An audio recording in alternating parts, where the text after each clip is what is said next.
एक दिन गौतम बुद्ध अपने शिष्यों के साथ एकदम शांत बैठे हुए थे। उन्हें इस प्रकार बैठे हुए देख शिष्य चिंतित हुए कि कहीं वह अस्वस्थ तो नहीं है।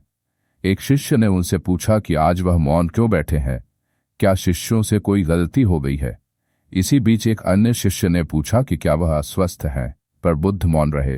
तभी कुछ दूर खड़ा व्यक्ति जोर से चिल्लाया, आज मुझे सभा में बैठने की अनुमति क्यों नहीं दी गई है। बुद्ध आंखें बंद करके ध्यानमग्न हो गए। वह व्यक्ति फिर से चिल्लाया, मुझे प्रवेश की अनुमति क्यों नहीं मिली। इसी बीच एक उदार शिष्य ने उसका पक्ष लेते हुए कहा कि उसे सभा में आने की अनुमति प्रदान की जाए। बुद्ध ने आंखें खोली और बोले, नहीं, वह अछूत है, उसे आज्ञा नहीं दी जा सकती। यह सुनकर शिष्यों को बड़ा आश्चर्य हुआ। बुद्ध उनके मन का भाव समझ गए और बोले, हाँ, वह अछूत है। इस पर कई शिष्य बोले, हमारे आश्रम में जात पात का कोई भेद ही नहीं, फिर वह अछूत कैसे हो गया। तब बुद्ध ने समझाया, आज वह क्रोधित होकर आया है। क्रोध से जीवन की एकाग्रता भंग होती है। क्रोधी व्यक्ति प्रायः मानसिक हिंसा कर बैठता है, इसलिए जब तक वह क्रोध में रहता है तब तक अछूत होता है।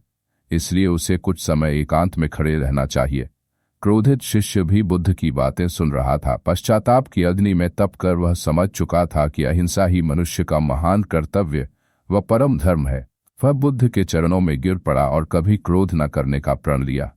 आशय यह है कि क्रोध के कारण व्यक्ति अनर्थ कर बैठता है और पश्चाताप उसे बाद में होता है, जिसका कोई लाभ नहीं मिलता। इसलिए हमें क्रोध नहीं करना चाहिए। असल मायने में क्रोधित व्यक्ति अछूत हो जाता है और उसे अकेला छोड़ देना चाहिए। क्रोध करने से तन, मन और धन तीनों की हानि होती है। क्रोध से ज्यादा हानिकारक कोई और वस्तु नहीं है। दोस्तों, मुझे उम्मीद है कि आपको मेरी ये प्रेरणादायक कहानी आपके जीवन में सफल बनाने में काम आएगी।